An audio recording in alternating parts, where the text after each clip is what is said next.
Welcome back to The Regulated Life. I'm Erica, and today we're going in. We're jumping into red zone rules. And today's deep dive is called The Death of Logic. Specifically, why the very traits that make you exceptional at work make you a demolisher at home. Now, before I get into the content, I want to take a second and just check in with you. Because if you're listening to this podcast, you're probably not someone who's completely oblivious to your patterns. You're someone who has done some work. You've read some books. You may have been in therapy. You understand, at least intellectually, that your reactions and conflict are connected to something deeper. And yet, here you are, still having the same argument you swore you wouldn't have again. Still saying the thing you promised yourself you wouldn't say. Still sitting in the aftermath wondering who that person was and how to get them to stop showing up. I want you to know that is not a failure of effort. That is not a failure of intelligence or self-awareness or commitment to growth. That is a failure of system. And today, we're going to talk about why. We are going to go into the biology of what actually happens in your brain and your body when conflict escalates. And I'm going to introduce you to two concepts I think are going to change the way you understand yourself in relationships. The first is the amygdala hijack. The second is what I call the success tax. And by the end of this episode, my goal is that you stop asking, what is wrong with me? And start asking, what does my nervous system actually need? Because those are very different questions. And only one of them leads to somewhere useful. Let's start with the biology, because I need you to understand this not just intellectually, but viscerally. I need it to land in your body, not just in your brain.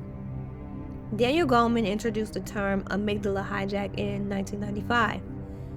Here's a short version. The amygdala, your basement brain, processes sensory and emotional information faster than your prefrontal cortex. It gets the signal first. And when it perceives threat, emotional threat, relational threat, the threat of being dismissed or unheard or disrespected, it fires before you can think. The hijack happens before your logic brain even gets the memo. So you don't decide to escalate. You don't choose to say the thing you can't take back. Your basement fires, and then your upstairs brain spends the next 30 seconds constructing a very convincing justification for what you said was completely reasonable. I want you to sit with that for a second. Your upstairs brain. The part of you that is thoughtful and empathetic and knows better becomes your defense attorney for the basement, for the survival response that already fired without your permission. That means the story you tell yourself after the red zone moment, the one that starts with, well, they did say, and I had a right to, and anyone would have reacted that way. That story is not insight.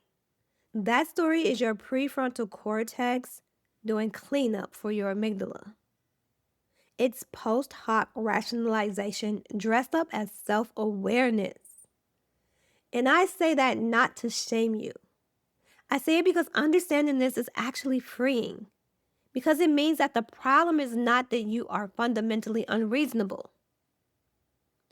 The problem is that your survival brain fired and your logic brain got recruited to justify it instead of regulate it. You aren't out of control. You're precisely in control of the wrong thing. You're running the most sophisticated parts of your cognition in service of your survival response. That's actually kind of remarkable if you think about it. It's just pointed in the wrong direction. Now here's where the high achiever piece gets expensive. And I mean expensive in every sense of the word. High achievers are wired for pattern recognition. This is one of the things that makes you effective. You see signals before other people see them. You read the room faster. You anticipate outcomes. You've been trained. by performance environments, by high-stakes situations, by years of needing to be 2 steps ahead, to detect risk early and respond decisively. In a boardroom, that is absolutely a superpower. In a conflict with your partner at 9 p.m., that same wiring means your basement fires faster, with more conviction, with more resources behind it than it does for someone with a more relaxed threat detection system. Think about what that means in practice.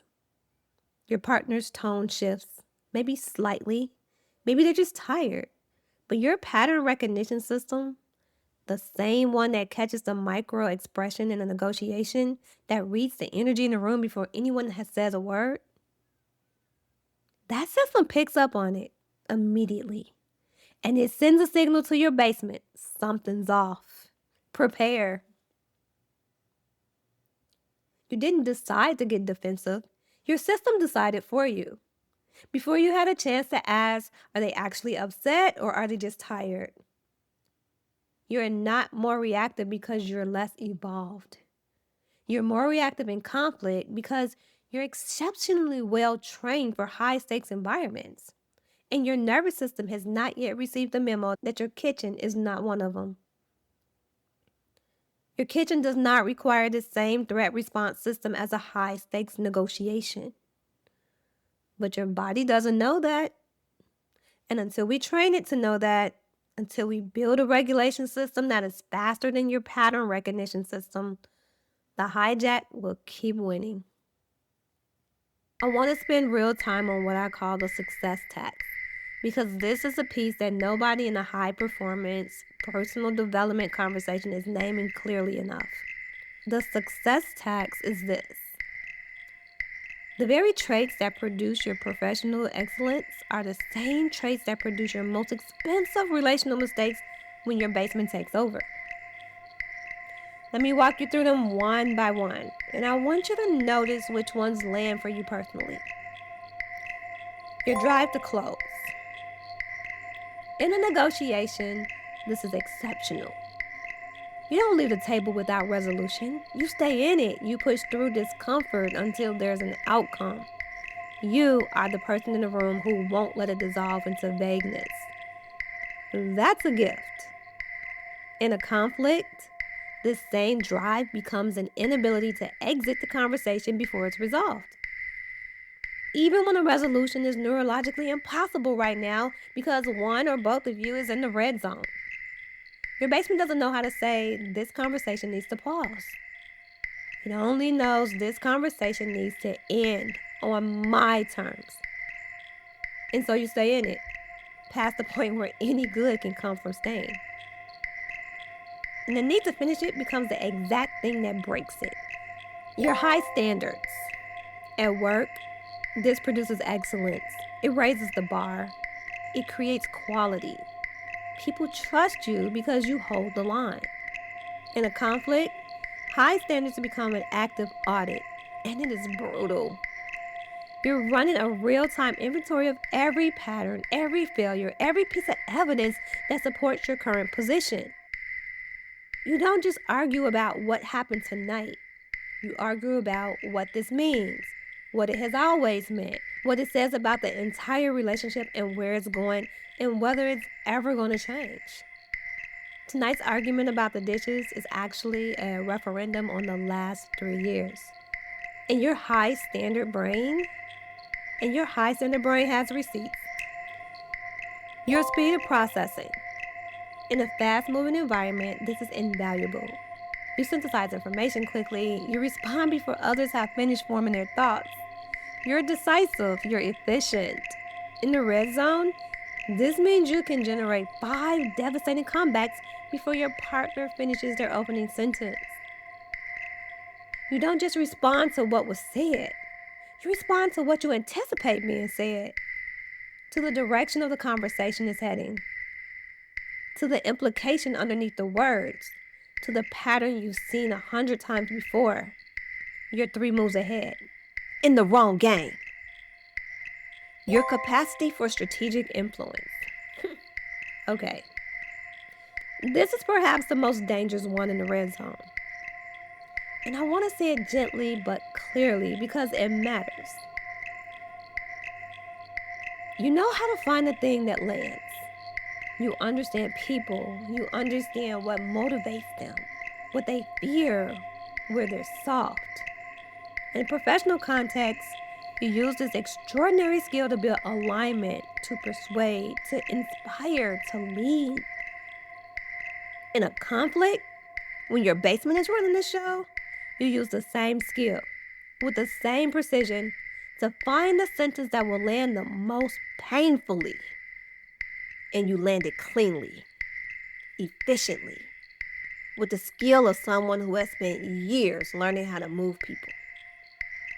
And then you stand in the aftermath and wonder why the damage is so significant. Here's what I want you to hear. None of these are bad traits. In context, in the right environment, pointed in the right direction, every single one of them is a genuine gift. The world needs people who close, who hold standards, who process fast, who knows how to influence. The problem is not the trait. The problem is the nervous system state the trait is running through. A scalpel in a surgeon's hand is a tool of healing. The same blade in the hands of someone who is panicking is something entirely different. The success tax is the cost you pay when your most powerful tools get hijacked by a basement brain that genuinely cannot tell the difference between a high-stakes negotiation and a Tuesday night argument about who forgot to pay the electric bill. The antidote is not to become less sharp, less driven, less capable. Please don't misunderstand me. The antidote is to become regulated, so the sharp stays where it belongs, so the tools are available to the right version of you in the right context at the right time. That's the work. That's what we're building this week. I want to sit here for a minute before I give you the tools, because I think high achievers need to hear this more than they need another technique. And I want to say it slowly because I mean every word of it. Every argument you try to win from the red zone is an argument that costs you more than you gain. Even when you win, you lose. Because what you want is a momentary sense of being right, of having the last word, of landing the point, of winning the exchange. And what you've lost is a fraction of your partner's sense of safety with you. Let me tell you what I mean by safety. Because I'm not talking about physical safety. I'm talking about the felt sense that this person is a safe place for the real me. That I can be vulnerable here. That when I'm struggling, this person will come toward me rather than use it against me. That the things I've shared in soft moments won't become ammunition in hard ones. That felt sense of safety is the foundation of intimacy. It is not built quickly. It's built in slow accumulation, through repair, through consistency, through hundreds of small moments of showing up regulated over time. And it is eroded the same way, slowly, fraction by fraction, until one day your partner has quietly restructured their attachment to you.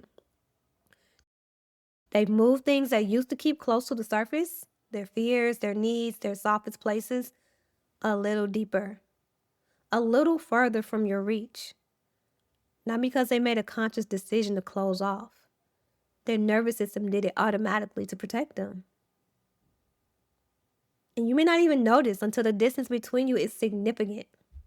Until you look across the room at this person you love and realize you haven't felt truly close in a long time. And neither of you can pinpoint the moment it changed because it didn't change in a moment. It changed in 1,000 red zone arguments where winning felt more urgent than connecting. This is the hidden cost of winning from the red zone. Not the fight itself, the slow erosion of the felt sense of safety between you. Relationships are not built on who wins arguments. They're built on who repairs them. And you cannot repair from the red zone. Repair requires your upstairs brain, empathy, perspective taking, the capacity to hold your partner's experience alongside your own without immediately defending yourself, the willingness to be wrong even when you don't fully feel wrong yet. None of that is neurologically available at 110 beats per minute, which means the most important relational skill you can build is not better communication. It's not a better vocabulary for conflict. It's the ability to get yourself regulated fast enough, reliable enough that your upstairs brain is actually online when the conversation that matters is happening. So the question I want you to carry with you, not just today, but through this entire week, is not how do I win this argument? The question is, how do I get regulated fast enough to say what I really mean? Because underneath the red zone argument, underneath the sharp words and the old wounds and the defensive posturing and the scorekeeping, there's almost always something much simpler trying to get out. I need you to understand how much this hurt. I need to know I matter to you. I need to feel like we're still a team. Those are upstairs sentences. They're the truest thing you have to say. And the only way to say them, the only way to be heard when you say them, is to get upstairs. This is what we're building. This week, we're building your Red Zone Toolkit. One tool at a time, in episodes short enough that you can actually absorb and practice each one before the next one arrives. Tomorrow, the pulse check. How to catch your red zone before you're already in it, before the hijack closes the window. Your body has an early warning system. We learn to read it. Wednesday, the 20-minute rule. The actual biology of cortisol clearance and why the way most people spend their so-called cooling down time extends the hijack instead of ending it. Thursday, the I need 90 seconds script. The exact language for calling a biological timeout without your partner's nervous system reading it as abandonment or punishment. Friday, the solo reset. Because the red zone isn't just about fights. It's about what you carry home from a brutal workday and quietly leak onto the people you love the most before a single word is even spoken. Each episode is about 5 to 7 minutes. Each one gives you something you can use the same day. That is the intention. And if this week is landing, if you're hearing yourself in this, if you're recognizing the success tax in your own patterns, the Stop the Death Spiral Intensive starts Saturday. 5 seats remain. The link is in the show notes. That if it's calling to you, trust that. If today's episode helped you in any way, please share it. Send it to someone who has been standing in the aftermath of their own red zone moment, carrying the weight of wondering what is wrong with them. Tell them nothing is wrong with them. They are not broken. They are just biologically offline. And there's a way through. I'm Erica. Take care of your nervous system. It's the foundation of everything.